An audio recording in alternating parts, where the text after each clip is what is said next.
Welcome to the Made for Agriculture podcast. I'm Scott Wilburn, Senior Staff Agronomist with MFA. I cover the central part of Missouri. We're joined here with our other agronomists from across the state, and we want to do a preseason podcast this morning.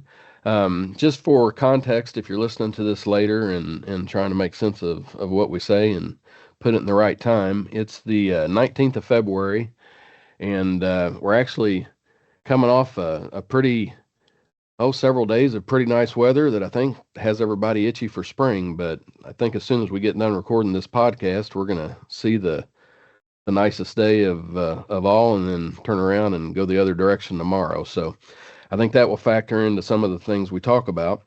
We're going to just kind of go around the horn with everybody, and don't really have an agenda. We want to touch base on some things that are currently going on. We're starting to do a little bit with wheat. We're starting to think about pasture management. Again, with the weather, I think everybody's kind of getting itchy to even start working on some equipment. I've seen some of that happening. Had some thoughts on that. The other thing, we've come through the kind of the season of conferences and university meetings and meetings with growers and chemical companies, seed companies, all the stuff going on, and got several things I think maybe just to pass along. And a lot of this, you may have heard, but there's a lot of moving parts right now, and we're going to try to kind of make sure some of that stuff doesn't go through the cracks. So gonna start out, the first thing kind of on my list, again with the weather and seeing some of this wheat start to green up, was thinking about the wheat. So I was just going to throw this to Shannon McClintock. He's down in the southwest of Missouri and a little bit ahead of where we are up in central. So Shannon, what are you seeing down there? Yeah, thanks, Scott. With the warm weather and pretty good running conditions up until this last rain that we got here about a week ago, we've been busy. Getting corn ground ready, and a lot of hydrous has been rolling. And of course, our focus on wheat has started to increase coming out of the winter as we start going into green up. So typically this time of year, we're starting to think about our nitrogen management, when we're going to put those applications on, how much we're going to be putting on those applications, if there's any weeds that we need to be taken care of during those applications, all the things that are starting to set us up for later into the spring, closer to heading and whatnot. So right now we've been doing a lot of stand evaluations, going through, looking at tiller counts, trying to determine that rate at which we need to be putting on now. General rule of thumb, we're looking for, depending on our stand, we're looking for 2 to 3 productive tillers, with the decent stand of 1.2 to 1.5 million plants. Our goal is to get around, 70 to 75 heads per square foot. So that's our ultimate goal. So if we're looking at wheat stands now and we're below that number, then we're wanting to give it a little extra boost by putting a little extra nitrogen out there now to promote those spring tillers.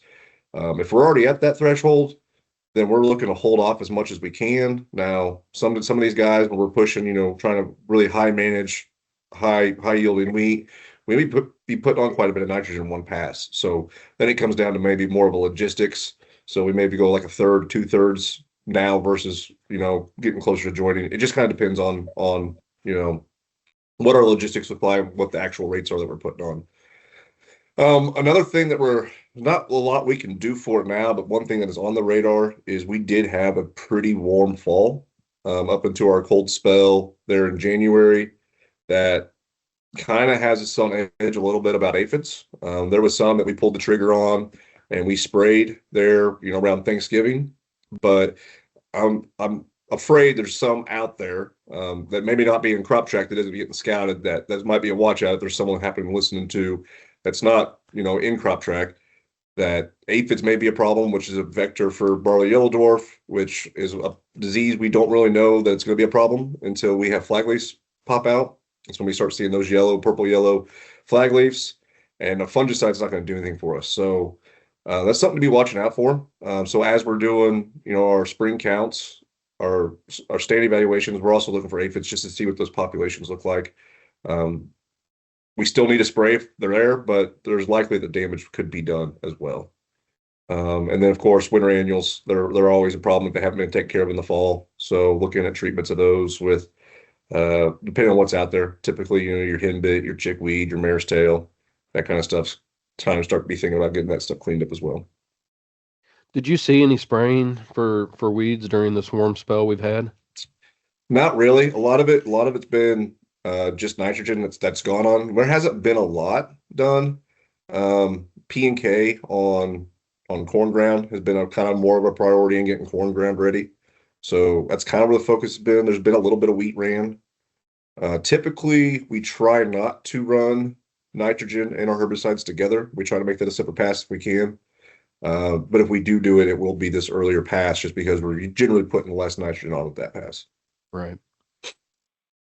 Yeah, I know some went out in the last week or so, and I was a little concerned with the timing, but then the weather kind of stayed warm for several days longer after that, and then I think the rain that we got over the last weekend kind of shut us down from spraying into the later part of the window that might be caught. I always like to have a couple days of being warm, and a couple days after of being Yep. warm, and it seems like on the fringes is maybe where you get caught, and it's usually not a total bust. What we've noticed lately, or the last few years, is just some odd things where you kill everything except the pennycress, or you kill everything except the chickweed. It seems kind of be species specific, and trying to figure out exactly what happened. It really just came down to spraying in a very small window, and something Yeah. wasn't pulling it up yet. So, Well, that's a you guys, good, that's also a good lead in there. There's a lot of early burn down going on in corn ground, and just thinking about the conditions at spraying yes, with our temperatures and stuff. I've seen Roundup take 3 to 4 weeks this time of year just to kill something. So you may think it didn't touch it, but you've got to just give it a little bit more time. When we're spraying this time of year, adjuvant load, AMS load, very important. Making sure you're maybe heating it up a little extra just to get the kill that you want when you're trying to do an early burn down right now. yeah, I think I had actually just thinking of. I've got this crazy list of just possible things to talk about. AMS in general. I mean, I know we're jumping around here, but it's aside from water, it's about the cheapest thing you can throw in the tank, and you can make a case for it in most of our treatments, just for conditioning that water and keeping chemical from tying up. With so much of our water's hard, and when you start moving into this, is jumping way ahead, but just really keep in mind, if you're setting up your spray trailer right now and all that kind of thing, and you don't really want to mess with the bags, and you're trying to set up for a kind of a smaller amount of AMS and a liquid or something, just be mindful when we get into this glufosinate. I mean, 3 pounds is minimum, not just for conditioning the water, but also for how it works with glufosinate and Liberty, and just something to be thinking about. Is, like I say, I know sometimes that's a good winter project, pull the spray trailer in the shop. You guys have any other thoughts on wheat? Anything y'all are seeing? Craig, Shannon, Landry, Jesse? Shannon, you want to touch on stabilizers a little bit? I know you were talking about nitrogen and trying to decide how much to do when. Yeah, so that's a good point there, Jesse. So typically we're run, my area we run a lot of liquid nitrogen. So when we look at stabilizers, we're wanting to look at something like an anvil. That'd be a good option. We try to stay away from dry just because of the spread patterns. Um, you know, Streaking is a problem when especially when we put on a grass crop like a wheat. So when we go with liquid, we have a more uniform application. So that's the reason why we try to go with that. But if we're running on a dry, anvil still good if we're running urea, or really the best one out there if you're running dry product is Super U. You get that above ground and below ground protection. And when we think about the time of year that we're in, this is our wet period, right? So from February to April, we're gonna get those showers. That's when this is nitrogen loss time. Even when we start putting on anhydrous in the fall, well, typically we're not worried about nitrogen loss through the winter. It's springtime. And so this is a very important time to be thinking about how we're keeping that nitrogen where it is, because we're not going to need it in that crop until, later into the season. Once we get past jointing and that stem elongation, that's when our nitrogen uptake really starts going up. So we need to make sure it's there when we need it. So making sure we're protecting it with stabilizers is very important. So you said you're using a lot of Anvol for above ground protection, correct? Yep. What about, I know you don't get as wet as me over here, but what about Centuro for below ground? You use any of it? We don't use a lot of Centuro in our UAN. It's not something common for us, and we're really not putting hydrous on wheat. So, Well, we use it a lot. Do you guys, Jesse? Yeah, we mix them both when we run liquid, just because we get so wet in the spring. We like both. And then, of course, when we run liquid on our corn ground, we like using both, mix them together. And you can play with the rates a little bit depending on when you're applying it. But in general, like, it's just stabilizers are probably some of your best money when you look at nitrogen applications. A lot of guys don't want to talk about, well, I'll just up my rate of nitrogen. And don't do that. Just run your stabilizers. Most of the time, the money's a little cheaper, and you're going to get a better return on investment on that. Well, especially when you look at volatility. I mean, increasing your nitrogen actually increases the rate of volatility. Yes. So, and you can't predict any of that. So yeah. Put it on there and know what you got. So even when temperatures are cooler, we're still prone to loss to some capacity. Yes. Well, and it doesn't have to be an every year thing. I mean, there's years where, you probably could have gotten by, but boy, when it hits big. I've just seen a lot of things over the years where a guy runs the last tank, without, because he wanted to flush everything, and, you get to yield map time and it jumps right out at you. It can be a big deal. So, I'm thinking more of terms rolling into talking about using a, Centuro, Inserve, those kind of products with gas for our corn. But I'm with Jesse. In fact, when I've sat down with a guy before, when I was still doing a lot of recs with the VRT and P and K and everything else, I said, listen, let me peel it out of some of our dry here. If we're gonna, if we want to get rid of those dollars, let me find it somewhere else. Don't take that away. That's how much I believe in it. That's just a lot of years of following a lot of corn and doing even post, stalk nitrate tests and just all that kind of stuff. And I think it's one of the things you do not want to cut this year. Well, we start looking at some of these labels already for the herbicide, not to jump around, but the way they're going for EPA standards, I want to say one of these days it's going to be very important on the backside, whether you're putting stabilizers with it or not, when you look at just different ways of farming. Yeah. And so might as well get familiar with it now. Go ahead, Craig. Even just to kind of piggyback off of that, I mean, when you think about some of those herbicide labels, I mean, you have to have, it's not just one thing. I mean, we're talking about nitrogen stabilizers, but I think it's worth mentioning too. I mean, trying to manage your nitrogen by doing split applications. I mean, we're talking about some split applications in wheat. I mean, that can apply to a lot of this corn ground as well. I mean, when I think about nitrogen stabilizers like, your Centuros or your Inserve, I mean, being kind of on the northern side of MFA's retail territory, I think we probably abuse leaving those stabilizers out as much as anybody, just because we have those colder soil temperatures for a little bit longer up here. So we don't have maybe the breakdown of and convert it. We're not converting maybe that ammonia to nitrate quite as fast, to where we can have some loss from the application. But it's kind of like Scott said. I mean, you get into some anaerobic soil conditions, it gets wet. I mean, we still struggle with denitrification up here, probably more than leaching, just because of our soil types. So I mean, you can have that loss pretty quick. I mean, in the matter of a couple of weeks. I mean, under good conditions. I mean, if you're losing half your nitrogen or more or something under a train wreck, I mean, it's going to be cost effective, and you're going to hindsight wish you had protected that. So it's just a good way to mitigate some risk. Just one quick note and we'll wrap it up, but I'm not here to bash any particular product, but make sure you're looking at actives and percentages and all that, because I know everybody wants to save money this year. I get it, but sometimes saving your way ain't the best way when you look at some of these products. If you compare them apples to apples, the generic cheapo ends up being more if you use the right rate to get the same. Yeah, concentrations are huge. There's a lot of stuff out there. And it's like anything we run into when you run into a generic market. You just got to make sure you're keeping an eye on those, as well as what else is in the tank. Some of these things, there's things in tanks that don't have to be mentioned. Think about our herbicides and some of the crop safety stuff that goes into those. a lot of those things don't have to actually be on the label what they are, and they could look apples to apples on the label, but deep down what's actually in that jug is just something to think about. Landry, do you have any thoughts on nitrogen as it relates to just kind of thinking about pastures and hay ground, and a little early for Yeah, that maybe yet, or? No, I mean, I would be surprised if we don't have some folks putting out the fertilizer on hay ground in southern part of our territory. The grass is starting to green up a little bit. Shoots of green are coming up. I think that's just kind of getting people a little bit anxious to get something done.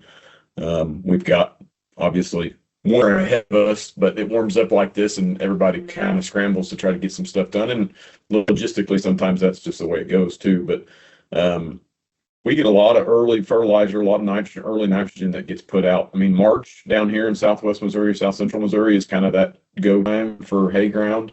I think that's a little bit early, but yeah, sometimes it seems like we get more concerned with that nitrogen gassing off more so than leaching or denitrification, and obviously that's not as much of a concern, like Shannon says, still is to some degree, but it's not as much concern spring applied. But man, like last year, and I hate to say this, I was kind of guilty of it. I put out some non-treated nitrogen in May because I'm not necessarily concerned with huge rain events to some degree. It's that volatilization, and we got 90% of our annual rainfall in May, June, and early July, and a lot of guys don't treat that nitrogen when they're putting it on in the spring, and it was a huge mistake. I ended up having to go back and put down some more nitrogen just because I knew that I didn't protect it and it was gone. So like Jesse mentions, I mean, just a little bit of insurance can go a long ways, especially when we're kind of in the world we're in right now with the markets, especially row crop side of things. But yeah, Super U, I think, man, if you're going to go Super U, again, down in this part of the world, there's a lot of ammonium nitrate that people are using, and make sure that you're comparing apples to apples with that, and in a treated product like Super U, because a lot of times it's not a whole lot much more to get that treated Super U product. So yeah, just be mindful. I can talk more about that later, but I think just other management tips. But a lot of guys aren't considering protecting their nitrogen in the springtime for pasture and hay ground, and it needs to be looked at pretty hard. All right. Anything else on that, guys? I'm good. Jesse, I was going to pick on you with this one a little bit, and I don't know that we want to spend terrible much time on it, as it doesn't affect necessarily everybody. But there was some news this past week on the dicamba traits, and kind of being able to use those products again. You want to touch on that a little bit, or? Yeah, I mean, the biggest thing is I hadn't done a deep dive in the label, and we're still waiting, I think, on a couple of them. But dicamba is labeled. There's a lot more restrictions. There's some temperature restrictions, even as far as I think you get above like 90. You can't spray it. If you're at certain temperatures with certain things, you got to add more DRAs and all this other jazz. So make sure you're reading the label. And the biggest thing is you can only use a pound. Instead of in the past, we could use 2 pounds in a year. Now, biggest thing, I don't want to spend a lot of time on dicamba. There's a lot of and the pound basically, just to clarify, for pound basically, you're going to be able to make 2 passes. Yes, 2 applications with whatever. One of them is like 13.8 or 12.8 or something, and the other 2 is 22. I can't remember exactly. Yeah, the Bayer product, the new Bayer product, and I'm not sure exactly how you even say it, guys. It's Striax. It's going to replace Extendamax, but it's 2 passes at 22 ounces. Yes. The biggest thing I do want to say on that is if you're concerned about dicamba, whether you're concerned about it working or concerned about not having enough, pre's work really well. So lean heavy on your pre's. That's something I know we talk about it every year, but it's going to become bigger and bigger every year. It's just pre's are well worth the money. Spend it on them, spend a little extra even, and you'll get more out of it. And we can get on that or not, but that's where I'll leave that. Well, one thing about it, the guys that were still using those traits but not able to use them in season this past year, they kind of really upped their pregame, it seemed like. I mean, and they were kind of folks in a lot of the neighborhoods to look at to kind of see what was working, or at least that's anecdotal, but I noticed some of that. Did you all say, because they couldn't count on a post necessarily, aside from, they had Liberty, and that was going to. I kind of noticed the guys who spend money on their extra on their pre's never regret it. The guys who lean on post, whether it's enlist or extend, like they usually end up regretting it at some level, somewhere on some field. Well, I felt like some were even just between using the pre's and then really being mindful that I've got Liberty and that's it. We're maybe even just a little timelier on getting some of those glufosinate passes made, and seemed like maybe a little more success with that. Again, very anecdotal and depends on what part of the world you're in. So somebody listening to that's probably wondering if I ever get out of the truck and look at stuff, but it seemed on a big scale. That's kind of what we saw. The pre's really, they were important. And we've been fortunate with some weather the last, I want to say, couple seasons of keeping those pre's in solution and working overall. Yeah. But it's hard to beat a good burn down and a good pre. Shannon, did you say you're already seeing some burn down? Yeah, we've had a little bit done. Try to get the little stuff that's up and go ahead and get a little pre down, kind of hold us through. If we go at the right time, because we're going to be planting corn here likely in 30 days in parts of my territory, if not a little sooner if the weather holds up. Not saying that's the right thing to do, but that's about the time is about March 15th is generally when we at least see some starting to go on the ground. So we'll go out there now when we'll do a burn down while it's little and get a little residual out there and get the planter across that and then come back in early post.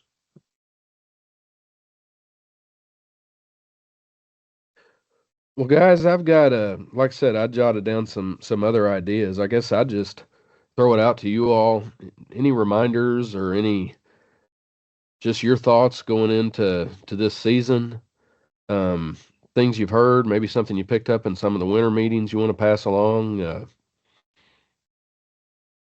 can kind of prompt this if I have to, but I'll just kind of toss it to you guys. Well, it's not new, but there's a lot of planters in the shed right now.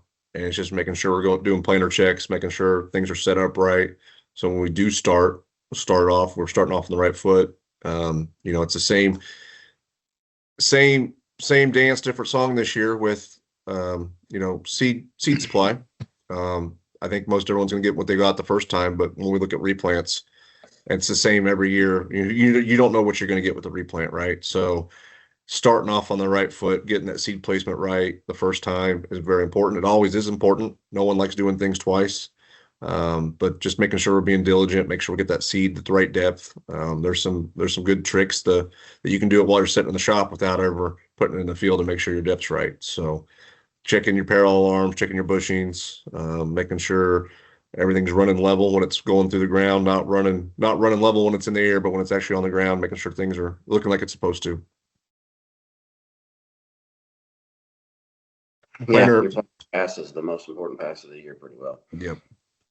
Yeah, planter technology over the last couple decades has increased dramatically, so it's kind of given us the opportunity to drive a little faster, go a little sooner, but still we need to make sure we're doing the right thing agronomically. Well, on that, I was thinking about, I don't like spending money any more than anybody else. And, I was reading I think Machinery Pete article here this morning said the average age of vehicles right now has got about 12 years. It's a record. So I got to adding up my rolling stock and it well exceeds 12 years. So, I like to make old stuff last and try not to spend any more money than anybody else. And I know a lot of people, whether they're always in that mindset, that's the mindset they're in now. So I was trying to just think of things you can do, and boy, I think a lot of guys do a great job on pulling a planter out and looking at the bearings and looking at, all of those all of those wear points and getting everything good and greased and moving well and that kind of thing.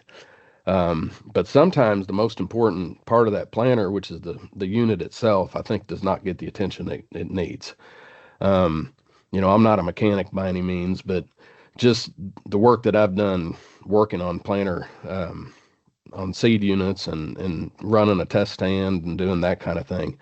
I mean, sometimes just the performance you could see out of changing, a $3 brush was just crazy. I mean, you put it on, you turn it off, you change some of the settings on it, and it just on the stand it would just jump out. So little wear points like that maybe don't get looked at all the time. Some on the finger pickups, like I say, those brushes, maybe just shining up some stuff, making sure all the that you don't have any broken fingers in there, anything like that, having stuff torqued the way it ought to be. And there's tons of videos and everything you can watch for your particular planter. On the air planters, seals can be a big thing. I mean, a lot of times you open stuff up and it's just obvious. Well, it's broken, or that one wasn't set right when we moved it back from beans to corn. So those are little things that are cheap. Tell you another one I was thinking about, and I know a lot of guys like to get started kind of by themselves, and I get it. I don't want an audience, and I'd just soon a little peace and quiet if I was doing something for the first time, this year. But when you go out and first start planting corn, if you're, I think of our crop track folks, so if you're having your field scouted, they're kind of a no-brainer, but your seed person, whoever it is, your cam, whoever you're working with, call them up, let them know that you're getting ready to take off. I mean, we tell you all the time to stop and dig. That's kind of an undertaking when you're running a 24-row planter or even bigger in some of these places. We, myself included, I mean, we're chomping at the bit to get out in the country that time of year. Give us a call. Let us know that, you want us to stay out of the way. But once you take off, let 2 or 3 of us run out there and start digging and making sure that everything's looking right and set right. And I mean, you can catch stuff really quick at the beginning. We ran into things where we didn't have the right pressure on the wings or vice versa, or had a unit that was jumping around. And unfortunately, the speed guys can plant nowadays. I mean, you can have a bunch of acres missing a row real fast, and I know we see a lot of stuff with our monitors, but they don't pick up on everything. And so I don't know, that was stuff I was thinking of, that just a little bit, a couple phone calls and a little coordination doesn't cost you a dime. Take advantage of resources that, quite frankly, you've already paid for. Let us and folks selling you seed and all that kind of stuff help you out. Any other thoughts like that, guys? Just things that we don't think about sometimes that don't necessarily cost anything, but can help us. Killing weeds the first pass, that's another one I thought. Get out and look. I mean, if you're running a VT and you got any question about killing some stuff, this is a little later in the season, once we might already have some water hemp up, but man, I see that every year. Not getting it killed the first pass, and then it is expensive and sometimes futile to try to kill it, going on. So I don't know. Thoughts you guys have? I mean, on the flip side of that, don't be scared to work it twice either. This year, it's like you don't want to be spraying something 3 times just to kill a weed because you didn't get it with your tillage. I guess one thing I'd say, just in terms of, we're talking about some of these winter annual weeds and trying to clean things up before you get into the field with the planter. I mean, it's a little early for it, but it's never too early to talk about it. If you've got some heavy winter annual pressure out there, I mean, a lot of that attracts, some insect pests that we fight early on, like cutworms. So, I mean, if you're out there making that burn down application, I mean, throwing that insecticide in there to control any, hopefully prevent any issues there is just a wise idea. I mean, it's pretty cheap, and it's about the only time that we really recommend just a blanket application in that sense. But I mean, if you had to come back and treat for it, and if it can prevent that, I mean, the application is going to cost more than what you would have spent just to throw it in. So, especially if it gets later and you're rolling over a bunch of green stuff. I mean, more than likely the moths have already found that spot because that's what they're looking for.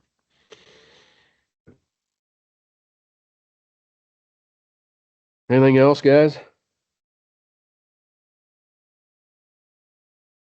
I've got a few things on just forage Yeah, management. If you don't Absolutely. care, just kind of throw out there. I know that we had kind of a bumper crop hay production year last year in 25. Had a lot of good timely rains. May not have been the best quality, but a lot of producers put up more hay last year than they have, especially with the drought in several years. So just want to make sure people are mindful of how much nutrients that hay's pulling off that ground. If we're looking at cool season grass, it's 45 pounds of nitrogen, about 12 pounds of phosphorus, and about 50 pounds of potassium per ton. And it was not uncommon to hear people, especially if they got a second cutting, getting 5-6 round bales per acre. And so we're talking 2-3+ tons of removal. That's upwards of 500 pounds of product that needs to probably go back out there to replace what you took off. And I know a lot of guys aren't probably doing that year in and year out. They're just kind of been using the old tested and tried, 200 pounds of a 19 or whatever it might be. So just be mindful. Take soil samples if you got to. This is the time, especially for livestock producers, cattle producers, to really be reinvesting back into your forages, into that, kind of dance with the one that got you there, and make sure that we're protecting our forages, and we're the fertility is in good shape, the pH is in good shape, because it's not too often that livestock producers, cattle producers have some money to use and to kind of benefit their operation, and now they do. And so just be mindful of that. Sulfur, man, I think sulfur is a product that on the livestock side, the forage side, that doesn't get talked about enough. So be using some sulfur. We just don't get it like we used to out of the atmosphere. So it's a pretty vital component for plant growth. So just be mindful of that. That's really about it. I guess from a management standpoint, I'll throw this out there, cattle production standpoint, management standpoint. As much as we want to stop feeding hay right now because it's 70 degrees and we got a little rain and the grass is greening up, it's not going to happen for quite a while. So make sure we're not just letting them cattle have free range of our pastures, because they are going to seek out that 1-inch blade of green grass before they bite a mouthful of hay. And that's pretty detrimental to the health of our forages, is those cattle out there right now, chomping off that new growth. So lock them up if they have to, put them, dry lot them, put them in a sacrifice pasture, whatever it might be. We've still got some days ahead of us to feed hay before it's, our forages are ready to turn out on in the spring. So be mindful of that. I think that kind of hits the high points, but just some things cattle producers can be thinking about. The only one that I had written down really about pasture, just because it happens every year, is just be thinking about your alfalfa. You will have weevil in it. That never be surprised that the weevil's going to be in the first cutting, and we are not killing it anymore with pyrethroids. I looked at several fields last year that were sprayed with a straight pyrethroid and pretty much completely failed.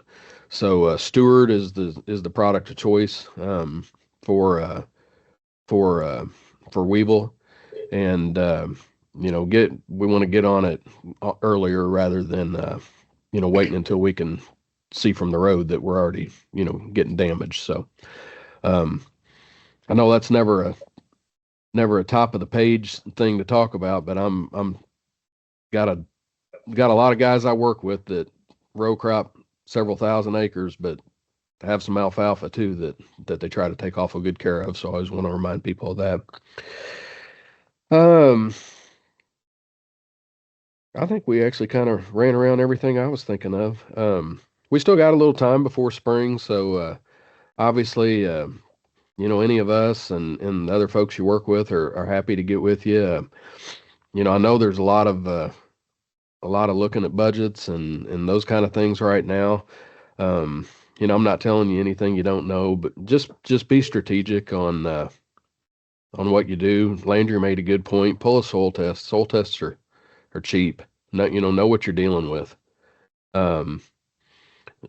Just look very carefully at what your, we know you gotta be smart and you gotta make cuts.